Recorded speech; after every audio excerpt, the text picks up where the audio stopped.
धर्म में शक्ति की उपासना के लिए वर्ष में 2 बार 9 दिन की हम आराधना पूजा करते हैं नवरात्र में। और नवरात्र में शक्ति उपासना जब हम करते हैं तो नवरात्र आता ही इस बात को प्रेरित करने के लिए कि समाज में जितने भी स्त्री रूप हैं ये सब शक्ति है। और ये शक्ति 3 रूपों में काम करती है। एक आद्या शक्ति, आदि कुमारी जिसको बोलते हैं। छोटी बच्ची का जन्म हुआ वो आद्या शक्ति के रूप में है, कंजक है, इसलिए पूजने का विधान है। कंजकों की पूजा आप नवरात्र में करते हो ना, इसी बात की ओर इशारा है। कंजकों की पूजा आपने करी, आद्या शक्ति का रूप है, उस रूप को आपने पूजित किया। फिर वो बच्ची धीरे धीरे जब बड़ी होती है, यौवन को प्राप्त होती है और जब विवाहित हो जाती है तो विवाह संपन्न होने के साथ ही अब वो आदि कुमारी नहीं है, वो सौभाग्य लक्ष्मी है, लक्ष्मी स्वरूपा है वो।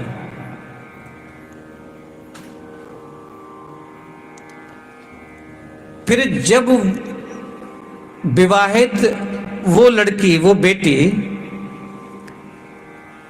जब मां बनती है तो उस समय माता दुर्गा का वरदायिनी का स्वरूप है वो, क्योंकि मातृत्व 100% है, लालन पालन की क्षमता और चिंता 100% है।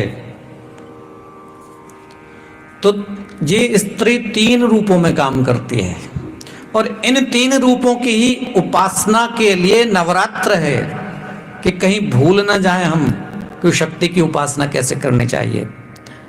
लेकिन आपको निवेदन कर दूं, जो भूल गया आद्या शक्ति आदि कुमारी को, मतलब बेटी को जन्म न लेने दे, या जन्म ले गई जो बेटियां, उनकी जिंदगी को नरक बना दें जो लोग।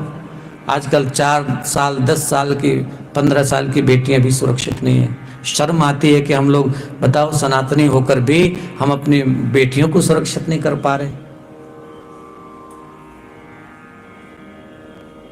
ये फूहड़पना जो टेलीविजन के, बॉलीवुड के माध्यम से आया, चौपट कर दिया इसने, आपके बच्चों की खोपड़ी में कबाड़ भर दिया।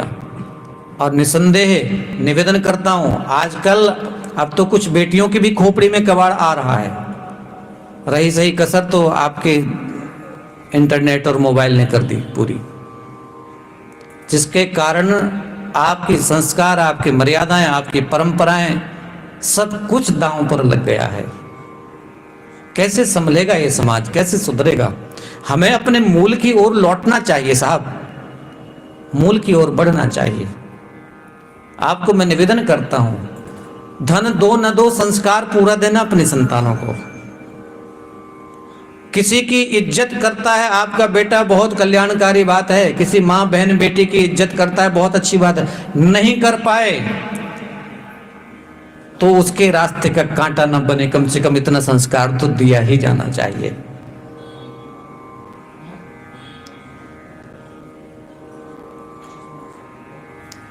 बेटियां तो है लम्हा खुशी का, इनसे इनकी अदाएं न छीनो, इनसे इनकी सदाएं न छीनो। हक इन्हें भी तो है जिंदगी का, बेटियां तो है लम्हा खुशी का, बेटियां तो है लम्हा खुशी का। हमने रब को तो देखा नहीं, पर नूर है ये खुदा का ज़मीं पर। एक एहसास है रोशनी का, बेटियां तो है लम्हा खुशी का, बेटियां तो है लम्हा खुशी का, बेटियां तो है लम्हा खुशी का। एक खुशी का लम्हा बनकर आती हैं ये बेटियां, इसलिए इनके आंसुओं की वजह नहीं बनना चाहिए। शक्ति का सम्मान हो, और 3 रूपों में शक्ति का सम्मान अगर किसी ने कर लिया तो समझ लो दुर्गा माता की, वैष्णो माता की आराधना पूरी हो गई। और 3 कौन? एक वो शक्ति का रूप जिसने आपको जन्म दिया, आपकी माँ। एक शक्ति का वो रूप जिसने आपके लिए जन्म लिया, आपकी अर्धांगिनी। एक वो शक्ति का रूप जिसने आपसे जन्म लिया, आपकी बेटी।